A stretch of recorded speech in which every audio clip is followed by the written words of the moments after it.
To ban or not ban the tush push, that is the question, and that's what I'm going to talk about in this video. This isn't going to be one of my more structured videos. I don't have any tape to show you because you know how the tush push works. You've seen it, I've seen it. I don't need to show it to you again.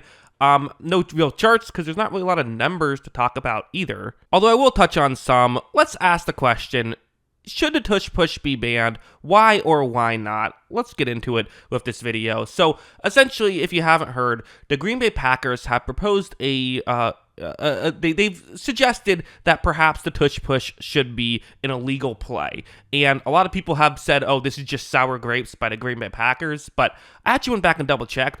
They did not have the tush push ran on them in the playoff game this season. So I don't really know if that's the case. I think it's probably just that the Packers feel the way a lot of people feel, that this play should be banned. This is not a take out of nowhere, right? There are plenty of people who also feel as though this play should be banned. But why? I mean, is it a player safety thing? Well, no.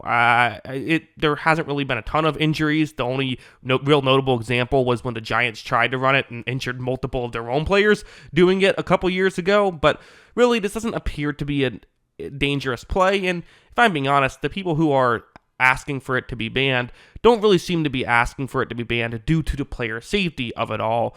I think really what it comes down to is an entertainment thing. And while many people might say, well, wait a second, you can't just get rid of a play because you don't find it entertaining, that's incredibly subjective. Some people prefer the running game, some people prefer the passing game. That's absolutely true, but it's not unfair to get rid of a play because you find it boring from a viewer's perspective. In fact, a lot of rule changes in the NFL throughout the course of its history were due to entertainment. I made a video a little bit back where I kind of talked about the different eras and how passing got opened up. And I was kind of surprised to see how often the reason why they opened up the passing or why they changed rules in general was strictly due to trying to make the game more entertaining. So that is absolutely a thing the NFL will do. But again, that's incredibly subjective. So what is my subjective view of all of this?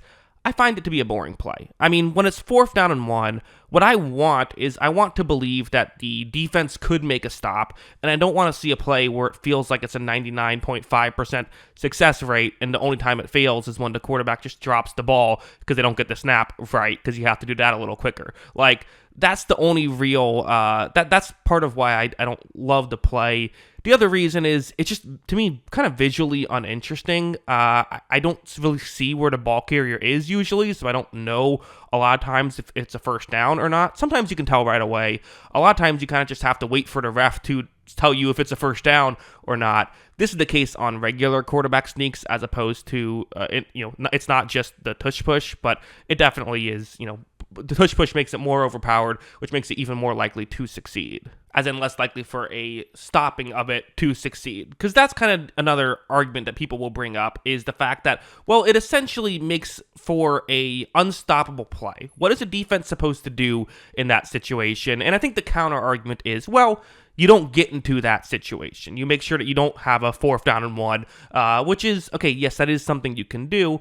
But again, I'm just viewing this from a viewer's perspective.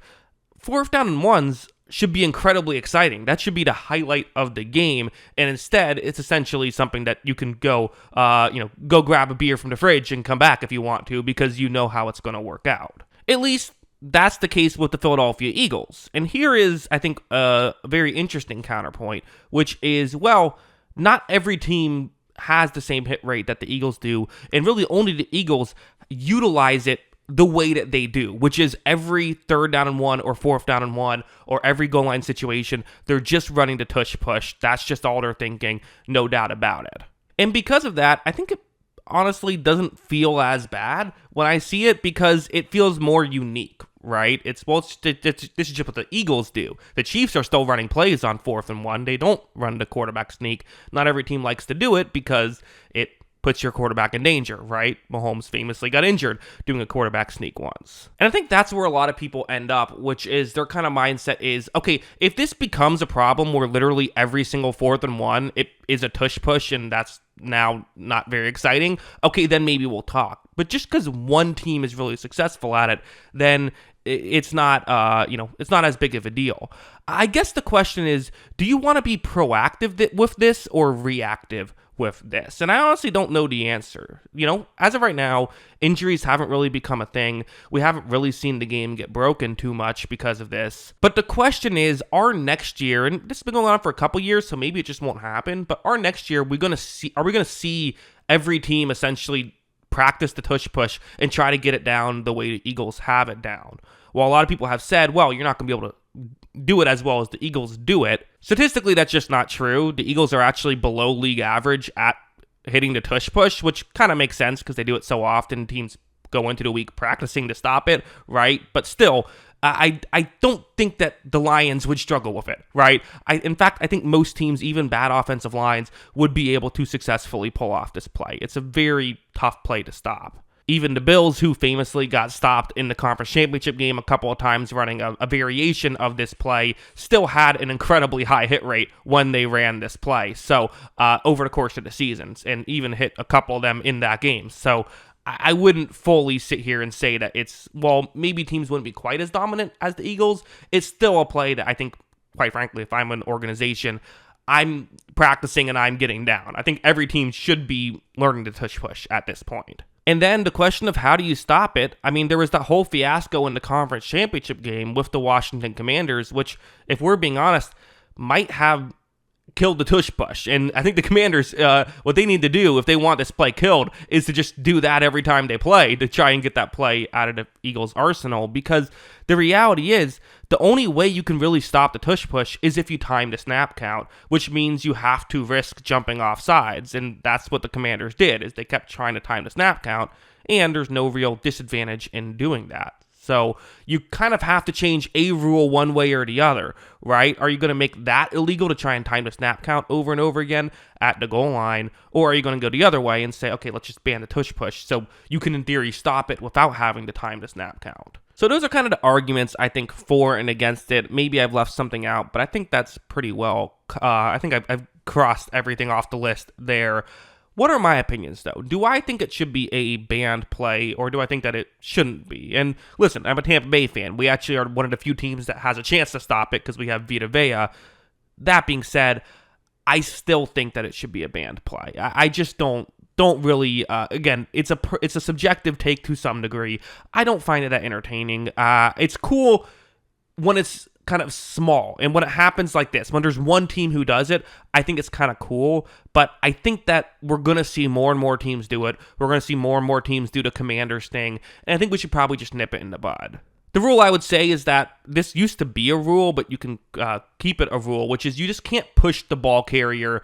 At the very least, you just can't push the ball carrier on a quarterback sneak, right? That feels pretty simple to put in the rule book. You can, define exactly that, in more clear terms, but essentially you can't do that. The Eagles are still going to be great at the quarterback sneak, right? Like if everyone wants to say you're cutting the knees of the Philadelphia Eagles, you're not. They're still going to be able to be great at 4th down and 1 plays. I totally get why Eagles fans and Eagles players don't want it to be cut, and I get why even like casual fans, or if you're just a big football fan and not an Eagles fan, might still like the play because, hey, it's a unique thing that happens. But I do think that once we get to the point where teams are constantly jumping off sides every tush push situation, and you're constantly seeing them convert, and now every team in the league is doing it, so every 4th and 1 you have a tush push, I think that's when people are going to say, okay, you know what, we need to get rid of this play. Now, you could say, well, let's wait until that moment. We're not there yet, so let's just keep things the way it is. Okay, fine, I don't disagree, but I guess the reason why I would say let's just ban it now is, well, what if that happens like week 3 of this season? You can't ban it in the middle of a season. You have to let it play out. I think it'd be bad to ban it in the middle of a season. So now you're in a situation where now you're having a whole year of that. I'd rather just avoid that situation altogether. But yeah, that's just how I see it. What do you think? Let me know your thoughts on this unique situation. Always love hearing from you. And of course, as always, thanks for watching.